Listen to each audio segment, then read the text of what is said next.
Enggak, ibu kok bisa, Bu? Tadi ibu agamanya apa, Bu? Islam. Oh, tapi kok tiba-tiba masuk Kristen, kenapa, Bu? Karena yang menolong saya, kan aku lagi sakit. Pertama aku mau dioperasi, aku minta doa, ya Allah ya Tuhan, selamatkan aku operasi.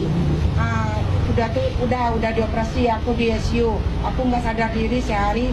Pas saya besok sadarnya, kok saya meminta terima kasih Tuhan Yesus. Dari mana saya akan nggak. Ibu nggak tahu Tuhan Yesus itu siapa? Enggak, dari dulu keluarga kami orang Padang.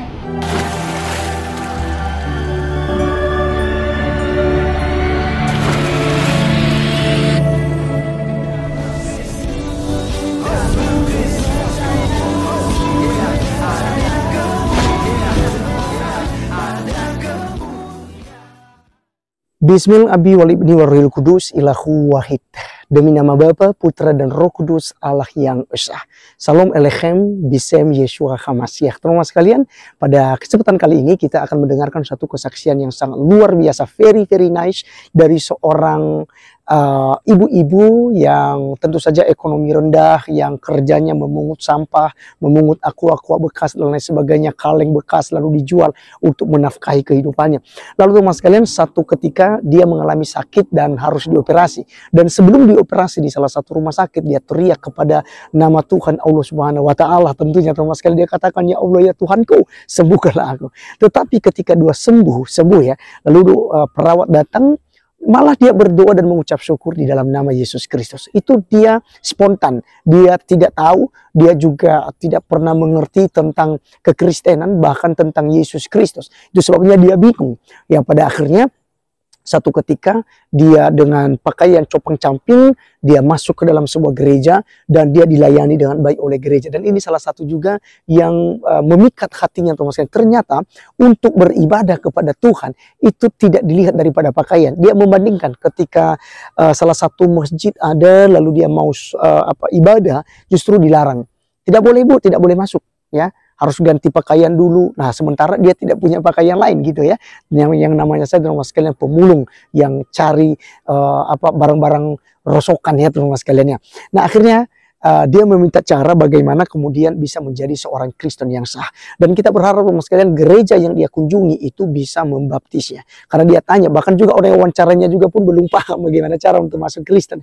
Seharusnya dia dibimbing ya, katekisasi, lalu dibimbing tentang iman ya, tentang soteriologi ya, mengenai iman di dalam Yesus Kristus. Setelah itu, setelah sudah percaya, sudah mengerti tentang keimanan, baru dia dibaptis di dalam nama Bapa, Putra, dan Roh Kudus. Nah teman sekalian, seperti apa kesaksiannya? Mari kita langsung saja simak berikut ini. Nah, ibu kok bisa, Bu? Tadi ibu agamanya apa, Bu? Islam. Oh, tapi kok tiba-tiba masuk Kristen, kenapa, Bu? Karena yang menolong saya, kan aku lagi sakit. Pertama aku mau dioperasi, aku minta doa, ya Allah ya Tuhan, selamatkan aku operasi. Udah dioperasi, aku di ICU. Aku nggak sadar diri sehari. Pas saya besok sadarnya, kok saya meminta terima kasih Tuhan Yesus. Dari mana saya akan nggak. Ibu nggak tahu Tuhan Yesus itu siapa? Enggak, dari dulu keluarga kami orang Padang nggak pernah mendengar, nggak pernah gereja, nggak pernah apa. Kami tetap sholat, pergi memulung, bawa terus sejadah, terus makna saya. Kok saya terima kasih Tuhan Yesus. Langsung dokternya jawab, ibu bagaimana sih, apa sih agamanya? Kemarin ibu mau dioperasi, ibu bilang ya Allah ya Tuhan, selamatkanlah aku operasi. Sekarang ibu udah sadar kok, ibu minta terima kasih ke Tuhan Yesus. Ibu agama apa? Saudara saya marah semua saudara saya, bikin malu. Tuhan Yesus apa tai? Gak apa-apa Bu. Jadi emang kalau kita mengikuti Tuhan Yesus, itu kita akan mengalami penderitaan.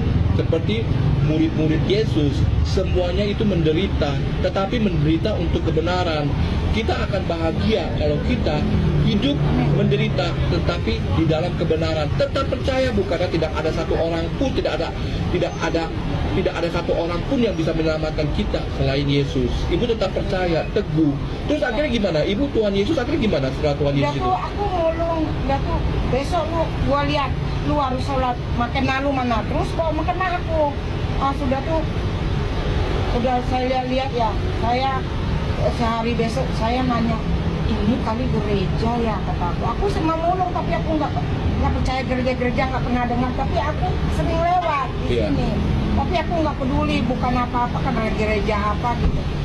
Oh, aku masuk aja Pak, yang mbak-mbak di depan tuh, aku boleh masuk nggak? Boleh, tapi ini, pakai ini. Kata saya, nggak apa-apa, alangkah baiknya orang Kristen. Aku tersentuh, ya ampun, alangkah baiknya orang gereja itu. Dia tuh masuk saya. Jadi besoknya kan saya masih tinggal sama saudara. Aku diliatin pas jamnya itu aku mau sholat, udah ibu mandi dulu kata orang di masjid itu.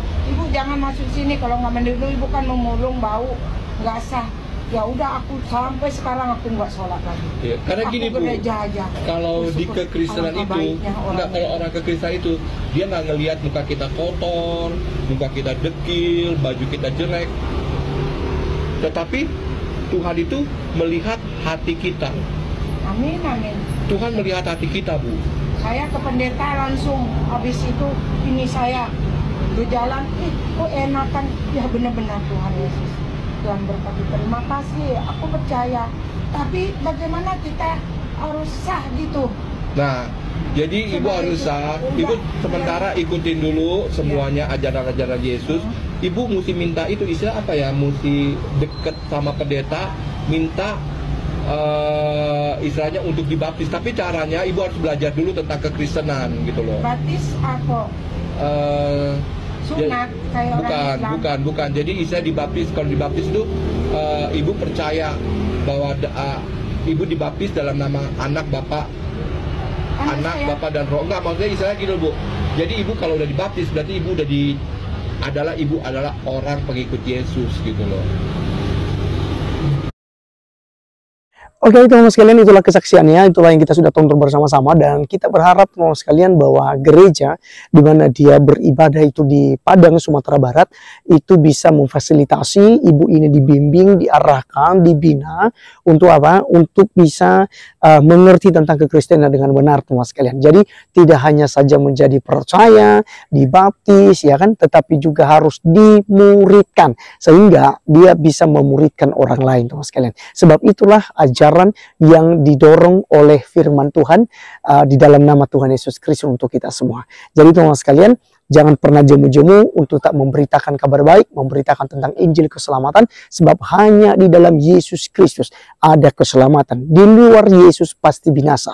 Tidak ada nabi, tidak ada rasul, tidak ada pernah manusia di muka bumi ini yang berani berkata, akulah jalan, kebenaran, dan hidup. Tidak seorang pun yang datang kepada Bapa kalau tidak melalui aku. Satu-satunya pribadi yang mengatakan demikian adalah Yesus Kristus. Kenapa Yesus mengatakan demikian? Karena dia adalah Allah yang menjadi manusia. Karena cinta kasihnya, karena dia tidak ingin manusia ada yang binasa. Itu sebabnya dia datang ke dunia. Sesuai Yohanes 3:16 berkata, karena begitu besar kasih Allah ke dunia ini, sehingga ia telah mengaruniakan anaknya yang tunggal, supaya setiap orang yang percaya kepadanya tidak binasa, melainkan beroleh hidup yang kekal. Maka percaya pada Yesus Kristus, Anda akan dijamin untuk memperoleh hidup kekal. Anda dan keluar Anda akan beroleh keselamatan. Sekian teman sekalian, saya Arif Gulung undur diri. Sampai ketemu di video berikutnya. Tuhan Yesus memberkati kita. Salam.